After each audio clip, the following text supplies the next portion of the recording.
अक्सर ऐसा होता है कि छोटी छोटी बातों से बड़े तूफान खड़े हो जाते हैं। आज की कहानी भी कुछ ऐसी है।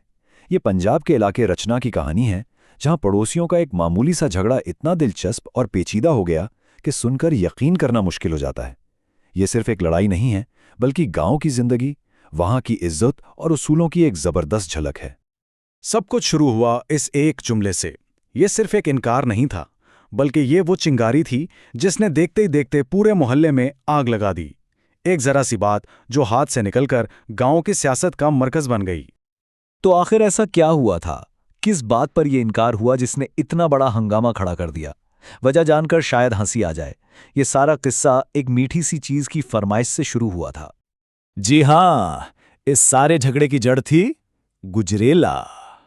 और यहां यह सिर्फ गाजर का हलवा नहीं, बल्कि पड़ोसियों के ताल्लुकात, उनकी सखावत और एक दूसरे के घर आने जाने की जो रिवायत होती है ना, उसकी एक अलामत है। तो मामला कुछ यूं है कि कहानी में दो मरकजी किरदार हैं। एक है नूरी, जिसे उसकी सास ने भेजा कि जाओ पड़ोसन शर्मीली से थोड़ा गुजरेला ले आओ, और दूसरी तरफ है शर्मीली, जिसने साफ टका सा जवाब दे दिया और बस यहीं से असल कशीदगी का आगाज हो गया। लेकिन सवाल यह है कि शर्मीले ने आखिर इनकार किया क्यों?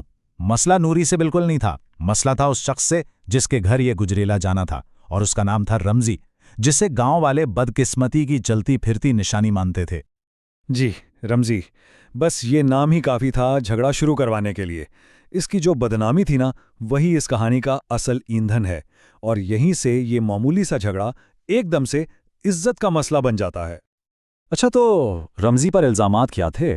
फहरिस्त काफ़ी लंबी है। एक तो ये कि उसे मनहूस समझा जाता था। शर्मीली को लगता था कि रमजी के घर कुछ भेजना मतलब चीज़ को ज़ाया करना है। उसे एक मुफ्तखोर के तौर पर भी देखा जाता था, जो बस दूसरों के टुकड़ों पर पलता है। और इन दोनों के बीच दुश्मनी भी कोई मामूली नहीं, बल्कि बहुत पुरानी और गहरी थी।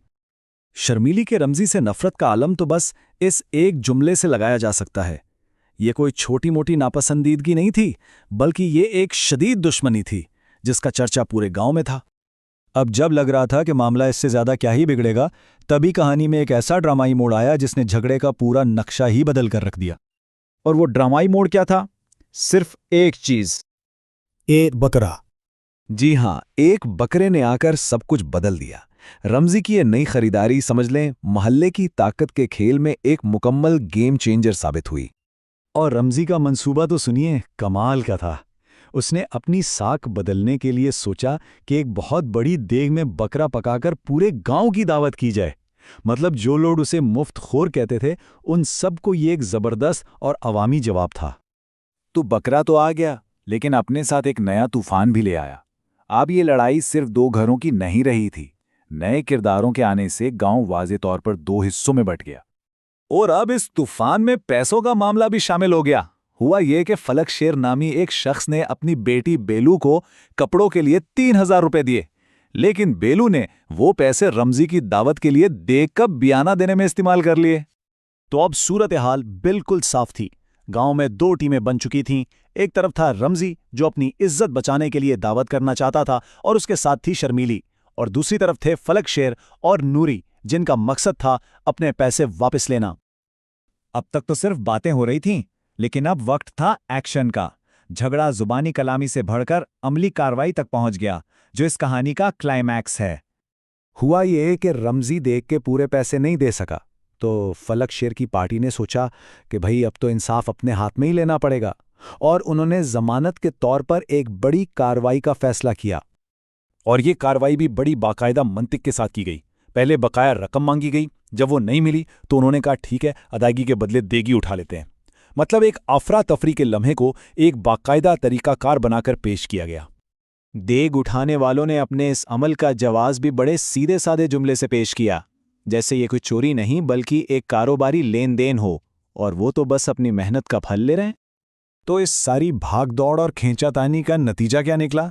एक इंतहाई मज़ाहिया सूरत हाल। रमजी के पास बकरा तो है, पर पकाने को देग नहीं, और फलक शेर के पास देग है, पर उसकी कीमत नहीं। सब अपनी अपनी जगह फंसे हुए हैं। तो आखिर में सवाल ये रह जाता है कि इस पूरे ड्रामे में जीता कौन? देग वाला, बकरे वाला, या वो जिसके पास सबसे बेहतरीन गालियां थीं? ये एक ऐसा सवाल है जिसका जवाब शायद इस गांव में कभी नहीं मिल पाएगा।